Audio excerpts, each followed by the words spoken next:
So அதனால் பாண்டும் சரி டிபெஞ்சரும் சரி லிக்விடிட்டி வந்து பெரிய கஷ்டமாக இருக்காது. நீங்கள் உடனே விற்றுட்டு வெளில வந்துட்டு அந்த பணத்தை எடுத்துக்கொள்ள முடியும். எந்த கம்பெனி வந்து இந்த டிபெஞ்சருக்கு வராங்க, ஆக்சுவலாக ஒரு கம்பெனி டிபெஞ்சருக்கு வராங்கன்னா அந்த அளவுக்கு உள்ள அசையும் சொத்தோ அசையாத சொத்தோ அந்த ட்ரஸ்டி கையில் இருக்கணும்.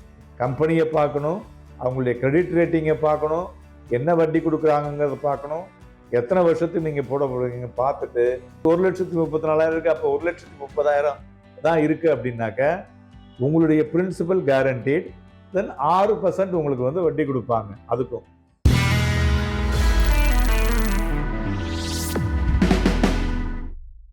வணக்கம் நேயர்களே. என்சிடி நான் கன்வெர்ட்டிபிள் டிவென்ச்சர் ஏன் இதை வந்து இந்த தருணத்தில் பேசுகிறோன்னா, போன வாரத்தில் அதானி குழுமம் வந்து என்சிடி வந்தாங்க 1000 கோடி ரூபாய்க்கு. அந்த என்சிடி பார்த்தீங்கன்னா 1 மணி நேரத்திலே ஒரு 1200 கோடி ரூபாய்க்கு மேலே வசூலாயிடுச்சு. அதாவது அதில் வந்து நிறைய கேட்டகரிஸ் இருக்குது. Retail category, HNI category, QIP category, இது மாதிரி எல்லாமே பார்த்தீங்கன்னா டபுளாக இருக்குது. ஸோ இதற்கு காரணம் என்ன அப்படின்னாக்க, இதில் வந்து இந்த என்சிடினா என்ன அப்படின்னு பார்த்தீங்கன்னாக்க, அதாவது நீங்கள் வந்து கார்பரேட்ஸுக்கு கடன் கொடுப்பது தான் என்சிடி, நான் கன்வெர்ட்டிபிள் டிபெஞ்சர். அது ஷேராக மாறாது, டிபெஞ்சராகவே இருக்கும். நமக்கு வந்து ஒரு ஃபிக்ஸ்டு ரிட்டர்ன். இப்போ வந்து வங்கிகளில் ஃபிக்ஸட் டெபாசிட் போடுறீங்கள, அதுக்கு என்ன பண்ணுவாங்க, மாதம் மாதம் வட்டி எடுத்துக்கலாம், குவார்ட்டர்லி வட்டி எடுத்துக்கலாம், இல்லை ஆனுவல் வட்டி எடுத்துக்கலாம் இல்லையா? அதே மாதிரி இதுலேயும் வந்து பார்த்தீங்கன்னா வந்து ஆனுவல், குவார்ட்டர்லி அண்ட் மந்த்லி இந்த 3 ஆப்ஷன்ஸில் அதை வந்து ஆஃபர் பண்ணுவாங்க.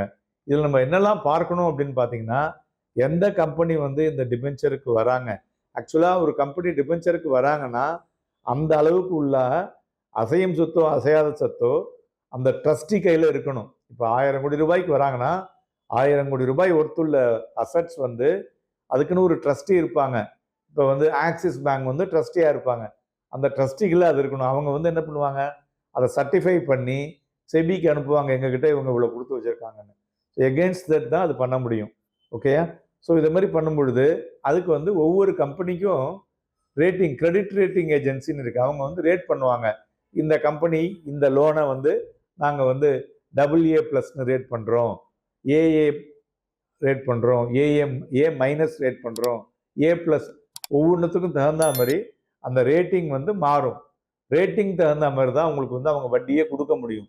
AA+னா 60 மாதங்கள், அதாவது 5 வருஷத்துக்கும் 9% மேலே அவங்களால கொடுக்க முடியாது. ஸோ இந்த மாதிரி ஒவ்வொரு ரெஸ்ட்ரிக்ஷன்ஸ் வந்து செபிலையும் வச்சுருக்காங்க. ஸோ இதில் வந்து ரீட்டைல் இன்வெஸ்டர்ஸ் பங்கு பட முடியுமா அப்படின்னு தாராளமாக முடியும். இது என்னென்னா, குறைஞ்சது வந்து மினிமம் வந்து 10,000 ரூபாய்க்கு வாங்கணும். மேக்சிமம் ரீட்டைல் இன்வெஸ்டர் அப்படின்னு போனீங்கனாலே 2 லட்சம் ரூபா வரலையும் தான் முதலீடு செய்யலாம். 2 லட்சத்துக்கு மேலே போகும்பொழுது அது வந்து HNI-ஆக மாறக்கூடும். ஸோ அதனால் ரீட்டைல் இன்வெஸ்டர்ஸ் அவங்களுடைய அமௌண்ட்டுக்கு தகுந்த மாதிரி அதில் முதலீடு செய்யலாம். அதுபோல் நீங்கள் இதில் பார்க்க வேண்டியது என்னென்னா, நீங்கள் எத்தனை வருஷத்தை செலக்ட் பண்ண போகிறீங்க, அப்புறம் வந்து அந்த வருஷத்தை செலக்ட் பண்ணும்போதே அதில் அவங்க ஆப்ஷன் கொடுத்துருப்பாங்க, காலாண்டு வட்டியா ஆண்டு வட்டியா அப்படின்னு சொல்லிட்டு. நீங்கள் எதை நீங்கள் வந்து சரியாக செலக்ட் பண்ணணும். 3வது, இந்த டிபெஞ்சர் வாங்குவதற்கு உங்களுடைய டிமேட் அக்கௌண்ட் தேவை.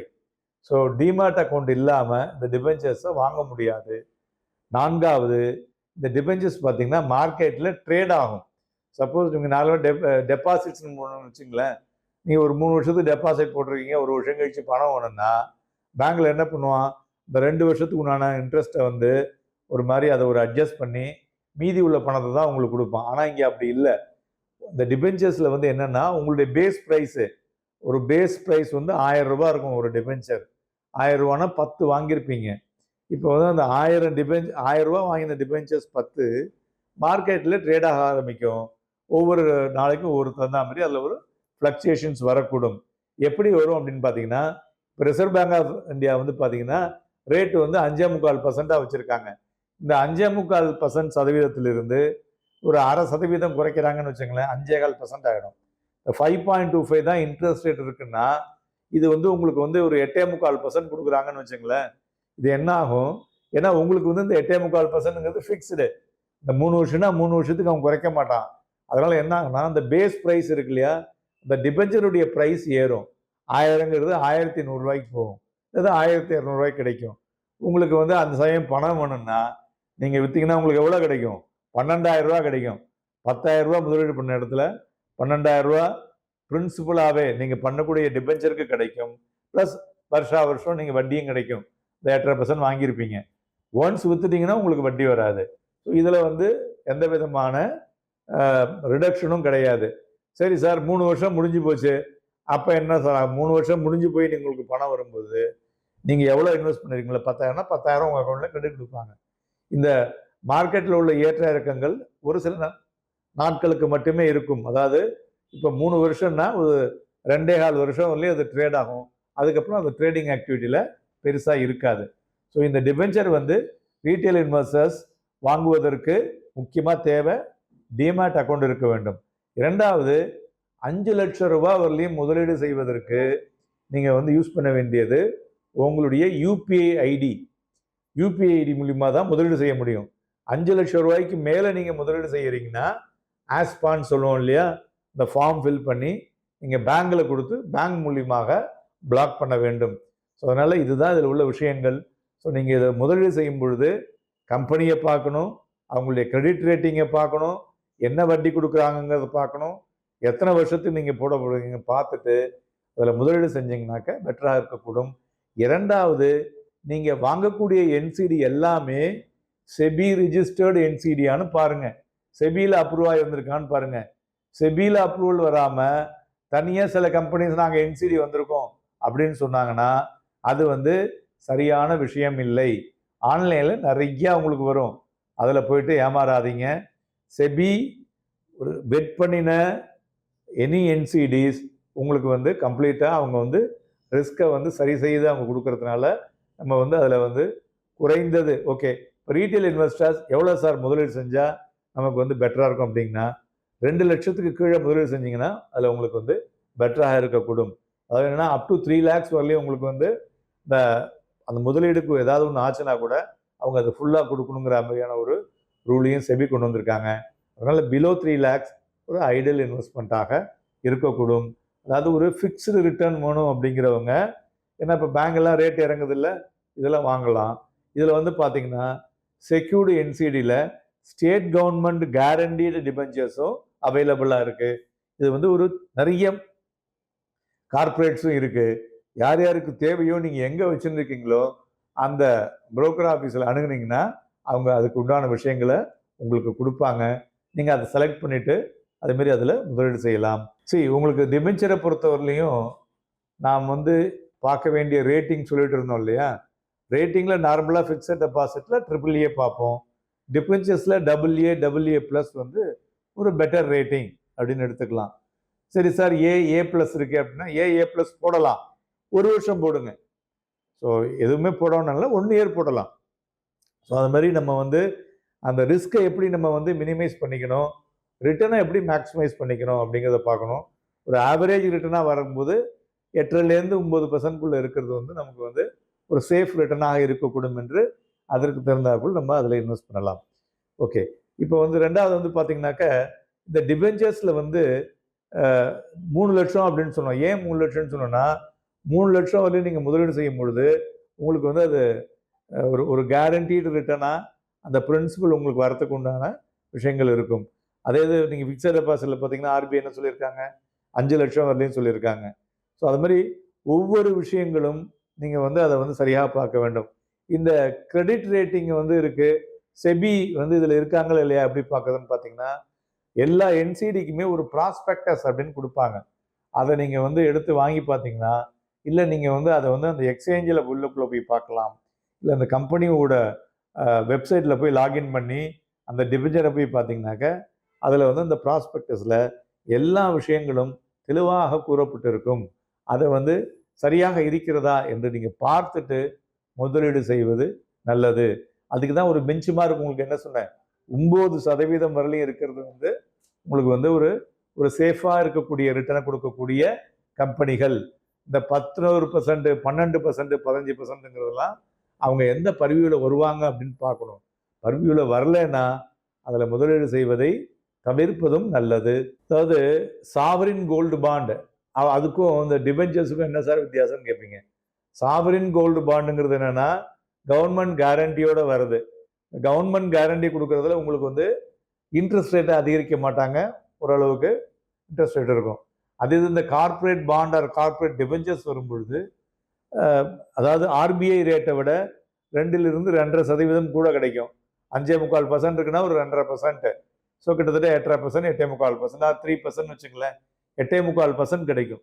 ஸோ இது வந்து எந்தெந்த கார்ப்பரேட் கொடுக்குறாங்க அப்படிங்கிறத நம்ம பார்த்துட்டு அதில் முதலீடு செய்ய வேண்டும். பாண்ட் அண்ட் டிபென்ச்சர்ஸ் அப்படின்னு பார்த்தீங்கன்னா ஓரளவுக்கு எல்லாமே வந்து ஒரே ஒரே ஒரே குரூப்பு தான் அது. ஸோ அதனால் நம்ம அதில் முதலீடு செய்யும்போது அதை எப்படி பண்ண வேண்டும் பார்க்க வேண்டும். டிபென்ச்சர்ஸை பொறுத்தவரையிலையும் உங்களுக்கு வந்து நீங்கள் வந்து ஒரு 3 வருஷம் போட்டிருக்கீங்க, 5 வருஷம் போட்டிருக்கீங்க அப்படின்னா 5 வருஷத்துலேயும் ஹோல்ட் பண்ணுமா சார்னா தேவையில்லை. நடுவில் வந்து வித்துட்டு வெளில வரலாம். அதுலேயே பார்த்தீங்கன்னா லிஸ்டிங் அட் எக்ஸ்சேஞ்சஸ்னே போட்டிருப்பாங்க. அப்படி இருந்ததுன்னா நீங்கள் வந்து அதை நீங்கள் உங்களுடைய டிமேட் கணக்கு மூலியமாகவே எக்ஸ்சேஞ்சில் வந்து உங்கள் புரோக்கர்கிட்ட சொன்னீங்கன்னாக்க அவங்க விற்று கொடுத்துருவாங்க. 2வது நாள் அந்த பணம் உங்கள் அக்கௌண்ட்டுக்கு டைரெக்டாக கிரெடிட் ஆகிடும். ஸோ டிபென்ச்சர்ஸ் பொறுத்தவரை இதே இது கவர்மெண்ட் பாண்ட் இருக்குது பார்த்தீங்களா, அதை வாங்குகிறோம்ல. 2032 பாண்டு இப்போ அவைலபிளாக இருக்குது. இந்த நடுவில் திடீர்னு பணம் வேணும் சார், என்ன பண்ணுறதுன்னா அதுவும் நீங்கள் வந்து பாண்டு மார்க்கெட்டில் ரிக்வஸ்ட் பண்ணி தான் நம்ம இப்போ நீங்கள் வாங்க முடியும். அதுபோல் பாண்டு மார்க்கெட்டில் ரிக்வஸ்ட் பண்ணால் பையிங் இருந்துன்னு வச்சுங்களேன், அது உடனே போயிடும். ஏன் இப்போ போகும் அப்படின்னு பார்த்தீங்கன்னாக்க ஆர்பிஐ ரேட் இறங்குறதுனால அந்த பாண்டு ரேட்டுமே உங்களுக்கு வந்து 8.5% இருக்கும். ஸோ அதனால் அது பெட்டராக இருக்குல்ல, அதனால் அதையும் வந்து மக்கள் வாங்க வருவாங்க. ஸோ அதனால் பாண்டும் சரி டிபென்ச்சரும் சரி லிக்விடிட்டி வந்து பெரிய கஷ்டமாக இருக்காது. நீங்கள் உடனே விற்றுட்டு வெளில வந்துட்டு அந்த பணத்தை எடுத்துக்கொள்ள முடியும். அடுத்தது இந்த டிபென்ச்சர்ஸில் இன்னொரு டிபென்ச்சர் இருக்குங்க. ஏன்னா இது உங்களுக்கு எத்தனை பேருக்கு தெரியும்னு தெரியல.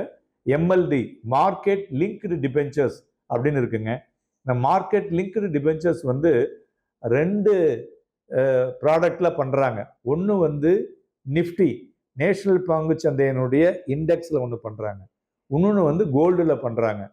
இதனுடைய மினிமம் பீரியட் என்னன்னு பார்த்தீங்கன்னாக்க 42 மாதம். ஆனால் இது வந்து குமுலேட்டிவ், நடுவில் எடுக்கவே முடியாது. 42 மாதம் நீங்கள் ஹோல்ட் பண்ணி தான் ஆக வேண்டும். ஸோ இதில் என்னென்னா இந்த எம்எல்டி மார்க்கெட் லிங்க்டு டிபென்ச்சர் என்னென்னா உங்களுக்கு வந்து உங்களுடைய டிபென்ச்சருக்கு உண்டான பிரின்சிபல் இருக்கு இல்லையா, அது வந்து குறைந்தது 2 லட்சத்திலிருந்து 3 லட்சம் முதலீடு செய்ய வேண்டும். அந்த பிரின்சிபலை வந்து கேரண்டீடு அது கொடுக்குறாங்க. 2வது வந்து 6% வட்டி கேரண்டீடு. ஸோ சப்போஸ் ஒரு இப்போ நீங்கள் 42 மாதம் ஹோல்ட் பண்ணுறீங்க, நிஃப்டியில் வந்து ரிட்டர்ன் இல்லை அப்படின்னீங்கன்னா அந்த 6% உள்ள ரிட்டர்னை உங்களுக்கு கொடுத்துருவாங்க.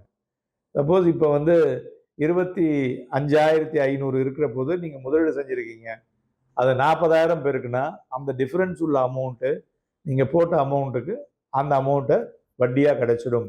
வட்டியை வந்து என்ன பண்ணுவாங்க, எல்லாத்தையும் சேர்த்து மொத்தமாக உங்களுக்கு கடைசியில் தான் வரும், நடுவில் வராது.